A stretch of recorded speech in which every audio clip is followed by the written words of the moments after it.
Economía política.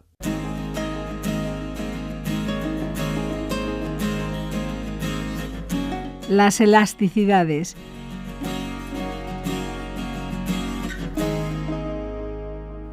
Profesor Gimeno, ¿a qué se refiere el término de elasticidades? Sabemos cómo influyen los diversos factores en la oferta y la demanda, casi sin estudiar economía, por nuestros comportamientos cotidianos, ¿no? Aquí intentamos profundizar un poco más. Queremos saber cuánto reacciona la demanda, ¿no? O la cantidad demandada. Es decir, si varían los precios, si varía la renta, si varía cualquiera de los factores que afectan a la demanda o a la oferta, sabemos que sube, baja, aumenta, disminuye la cantidad, pero lo que nos importa es, ¿aumenta mucho o aumenta poco?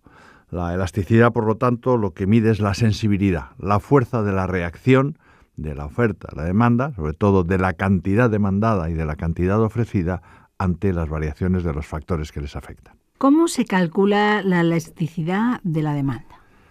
Bueno, cuando hablamos de la elasticidad de la demanda secas, como ahora veremos, hay varias posibles elasticidades según lo que estudiemos, pero cuando lo decimos simplemente elasticidad de demanda, se sobreentiende que es la elasticidad precio, es decir, cómo reacciona la cantidad demandada ante variaciones de precio. Y el cálculo más sencillo es cuál es el porcentaje en que ha variado el precio del producto, el bien o servicio, y cuál es el porcentaje en que ha variado la cantidad demandada. Es decir, si sube, por ejemplo, un 5% el precio y baja un 5% la cantidad demandada, decimos que sería elasticidad igual a 1.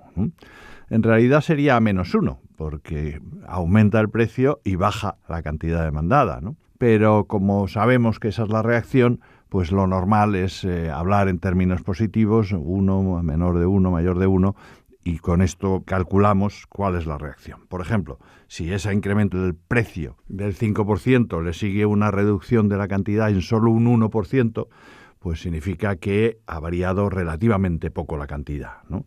Entonces, al dividir 1 por 5, digamos, nos da 0,2, nos da un valor bajo y significa que esa demanda es más bien rígida o inelástica, ¿no? Si por el contrario la cantidad hubiera variado un 20%, pues la elasticidad sería de 4, ¿no? 4 veces más ha variado la cantidad y eso significa que estamos hablando de una demanda más bien elástica en que la reacción es fuerte ante un cambio de precio. ¿Y por qué es importante conocer el valor de la elasticidad? Es muy importante porque para un empresario, por ejemplo, las decisiones que pueda tomar o para un gobierno son muy diferentes según cuál sea la elasticidad de la demanda correspondiente, ¿no? Imaginemos una demanda perfectamente inelástica, igual a 0. ¿Qué significaría? Que suba o baje el precio se va a seguir demandando lo mismo, ¿no? Por ejemplo, si un gobierno dijera vamos a racionar el uso de este bien o servicio, para ello vamos a subir el precio, sería un error mayúsculo, porque no racionaría nada. Simplemente subiría el precio, pero no bajaría la cantidad demandada si era el objetivo que se pretendía, ¿no? O por ejemplo, pues quiero poner un impuesto sobre un producto y entonces el empresario podrá trasladar íntegramente el impuesto al consumidor porque no variará la cantidad demandada. Entonces, el conocer si reacciona mucho o poco es fundamental, ¿no? No digamos si es perfectamente elástica, ¿no? Que como veremos en su momento es el presupuesto que tenemos en competencia perfecta.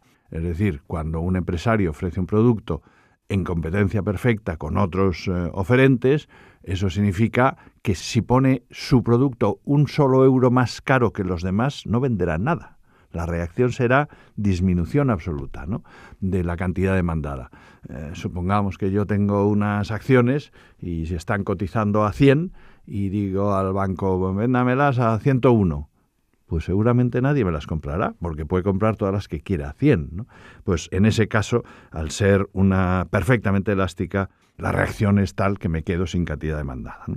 Y es muy importante para el cálculo del ingreso total, ¿no? Es decir, si el ingreso total de un vendedor es el precio por la cantidad que venda. Cuántos kilos vendo, a tanto el kilo, eso me da mi ingreso total, ¿no?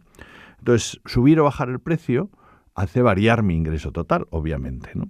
Pero, por ejemplo, si la elasticidad fuera unitaria igual a 1, es decir, subo un 10% el precio y baja un 10% la cantidad demandada, mi ingreso total no varía, porque el producto, lo que aumento por un lado, lo pierdo por otro.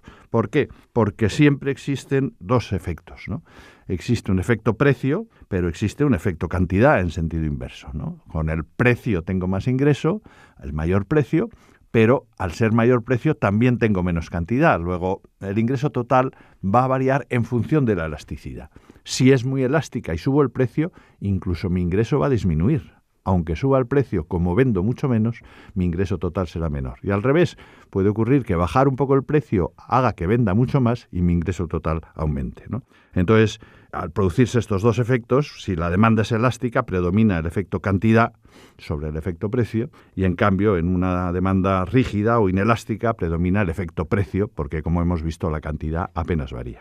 Entonces, ¿de qué depende que una demanda sea rígida o elástica? De varios factores, ¿no? Por destacar los más importantes, quizá el primero es que existan buenos sustitutivos. Es decir, si lo que yo vendo, ¿no?, el bien o producto correspondiente, tiene para el demandante otras posibilidades muy próximas, si son iguales, la elasticidad tenderá, como hemos visto, a ser infinita, ¿no? Si no son exactamente iguales, bueno, entonces ahí es cuando entra más o menos elasticidad, ¿no? En principio, de todos existe una cierta posibilidad de que exista un bien sustitutivo, pero nunca igual, nunca puede ser semejante, pero no exactamente igual, y eso es lo que hace que exista mayor o menor rigidez. Como veremos también en su momento, eso marcará un poco el poder monopolístico que pueda tener el oferente, porque si la demanda es muy rígida, significa que tiene atrapado al consumidor, ¿no? Pero hay más factores, ¿no? Por ejemplo, de la proporción de la renta gastada. Si es un producto que a mí me supone un gasto mínimo en mi presupuesto, pues el que me suban unos céntimos o un euro, pues a lo mejor me da igual, ni siquiera casi, a lo mejor protesto un poco, pero sigo consumiendo lo mismo. Pero claro, si es mi alimentación en lo que gasto buena parte de mi presupuesto y me sube muchísimo la carne, pues me iré a la pescadería para que haya subido menos, a lo mejor, ¿no? Entonces, cuando representa una parte importante del presupuesto, lógicamente miramos más el precio que cuando es algo marginal, que uno compra muy de vez en cuando similar, ¿no? También de la mayor o menor necesidad, que tiene que ver con todo lo anterior, ¿no? Un producto muy necesario tendrá una demanda muy rígida. ¿Por qué? Porque yo no puedo prescindir de él y estoy dispuesto a pagar lo que sea, ¿no?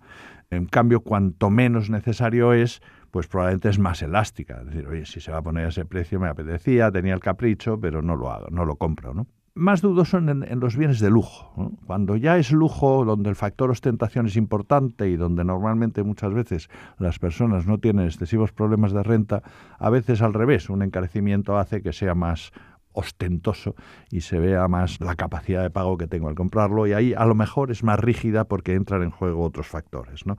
Por eso es siempre muy complejo. En cualquier caso, también con carácter general podemos decir que a largo plazo siempre es un poco más elástica que a corto plazo. Es decir, la inercia juega mucho en nuestras decisiones y si sube el precio establemente, entonces ya con el tiempo vamos cambiando las costumbres, pero a corto plazo intentamos mantener muchas veces las pautas de consumo que teníamos. Entonces ya sabemos que además del precio hay otros factores que también afectan a la demanda. ¿También podemos medir la elasticidad respecto a ellos? Exactamente igual. Por ejemplo, acabamos de hablar de los bienes sustitutivos, ¿no? Sabemos que existen bienes sustitutivos, bienes complementarios. Sustitutivos, es decir, que pueden cubrir la misma necesidad que el bien del que estamos hablando. Entonces lo que hacemos es medir cuánto varía en proporción la cantidad demandada del bien X en proporción a una variación del precio del bien Y, de otro bien distinto, ¿no? Entonces, eso significa que si varían en la misma dirección es que son sustitutivos, es decir, sube el precio del bien Y y el bien X ve aumentar su demanda y la cantidad demandada correspondientemente, ¿no? ¿Eso qué significa? Que ha sustituido al otro, es decir, que se ha desplazado al encarecerse el otro bien, se ha desplazado demanda al bien sustitutivo correspondiente, ¿no?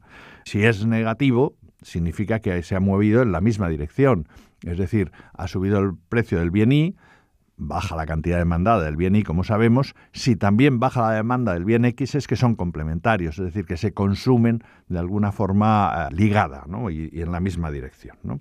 Y lo mismo que lo medimos en la elasticidad cruzada entre bienes complementarios o sustitutivos, podemos hacerlo respecto a la renta. Si aumenta mi renta un 5%, ¿cuánto aumenta, en qué porcentaje aumenta la cantidad demandada de este bien? Lo normal es que sea positiva, es decir, que al tener más renta consuma más de ese bien. Si es negativa, estamos ante un bien inferior, que sabemos que es una posibilidad, pero relativamente remota. Pero lo normal es que sea positiva y a su vez puede ser inferior a 1, entonces decimos que es más bien inelástica respecto a la renta, en el sentido de que aumenta menos que proporcionalmente respecto a la renta, o bien puede aumentar más que 1 y entonces decimos que es elástica respecto a la renta, porque significa que aumenta la renta un 5% y el consumo de ese bien aumenta a lo mejor un 10%, ¿no? Que son productos pues que solo cuando vamos teniendo un poder adquisitivo mayor vamos consumiendo y va creciendo más que proporcionalmente. Estas dos son las que se suelen medir y estudiar, pero evidentemente lo podemos aplicar a cualquier otro factor, ¿no? Por ejemplo, a la publicidad. ¿Cuán sensible es a la publicidad, a la demanda de un bien? O en productos concretos, pues pueden interesar otros factores, la meteorología, ¿no? Si yo vendo helados o paraguas, pues cómo varíe el que vengan lluvias más o menos o el que venga más o menos calor va a afectar a la demanda de mi producto y también podríamos medirlo. ¿Podemos, profesor Gimeno, aplicar el mismo concepto de elasticidades a la oferta? También igual. Realmente es medir lo mismo. Sabemos los factores, sabemos en qué dirección reacciona la cantidad ofertada, pero queremos medir cuánto. Y esto para un empresario comprenderán que es fundamental, ¿no? Entonces aquí sería lo mismo, en proporción a la variación del precio, cuánto va a aumentar la cantidad ofrecida, con la diferencia de que aquí sí que siempre es valor positivo, en principio, ¿no? Es decir, que a mayor precio, más interés en ofertar más cantidad, ¿no? Y lo mismo, rígida o elástica, con igual significado. Rígida es si varía poco ante una variación de precio, elástica si varía mucho, ¿no? ¿De qué depende? Fundamentalmente de la disponibilidad de los inputs, de los factores que se utilizan para la producción, ¿no? Es decir, si yo utilizo mano de obra especializada y no existe mano de obra especializada para aumentar la producción, pues mi oferta será más rígida porque no puedo. Si la tengo con facilidad, pues lógicamente podré aumentar mucho más, ¿no? Materiales, mano de obra, transporte. Cuanta más dificultad haya en coste, o sea, que me cueste mucho más conseguirlo, o en tiempo, hasta que no se forme o hasta que no se transporte o hasta que tal, pues más rígida será, ¿no? Si la disponibilidad es alta, pues más elástica. Como se puede ver, el tiempo o el plazo del que hablemos es decisivo, ¿no? Entonces, aquí a veces es bueno diferenciar no ya corto y largo, sino cortísimo, inmediato, ¿no? Es decir, yo voy a una tienda a comprar algo y me dicen, se me ha agotado, venga usted mañana. Es decir, hoy mi oferta es totalmente rígida, no puedo ofrecerle ni uno más, ¿no? Si es mañana, alguno más. Y si me dice usted va dentro de una semana, yo ya probablemente puedo mucho, ¿no? Y a largo plazo, a larguísimo, normalmente es ya muy elástica, porque si se ve que hay mucha demanda, pues habrá más oferentes dispuestos a ofertar eso, se producirá más, se preparará más, se importará más, lo que sea necesario, porque se ve que hay demanda para ello, ¿no? Entonces, a cortísimo plazo tiende a ser más bien rígida. A medio plazo pues varía según qué tipo de factores estamos utilizando y a largo plazo pues tiende a ser algo más elástica, ¿no? Y ya por último, conociendo las elasticidades de cada uno de los factores de la demanda y de la oferta, ¿se puede prever con exactitud los cambios que se derivan de cada variación en alguno de estos factores, de esos factores? Con exactitud, aunque los economistas fácilmente publicamos unas tablas con muchos datos, con muchas comas incluso, pero realmente lo que hacemos es unas estimaciones. O sea, lo que decimos es que es un valor aproximado de la reacción y eso sí se puede conseguir bastante bien, pero solo un valor aproximado. Como siempre, hay factores que no tomamos en consideración y que pueden alterar, cruzarse y hacer variar las estimaciones, ¿no? Pero desde luego sí es lo suficiente para saber, por ejemplo, eso, si dos bienes son complementarios o sustitutivos, si la demanda es rígida o elástica, si el ingreso total va a subir o va a bajar, si vamos a conseguir racionar o vamos a conseguir un estímulo importante. Y entonces, para tener ese cuadro general es muy bueno tener en la cabeza y tener bien entendido eso que se ha llamado el zoológico de las elasticidades, es decir, en cada caso, con cada variable, qué ocurre si la elasticidad vale más que uno, menos que uno, si es positiva, si es negativa, según lo que estemos estudiando. Ese cuadro es bueno tenerlo en la cabeza y es importante. Pues muchísimas gracias, profesor Gimeno. Gracias.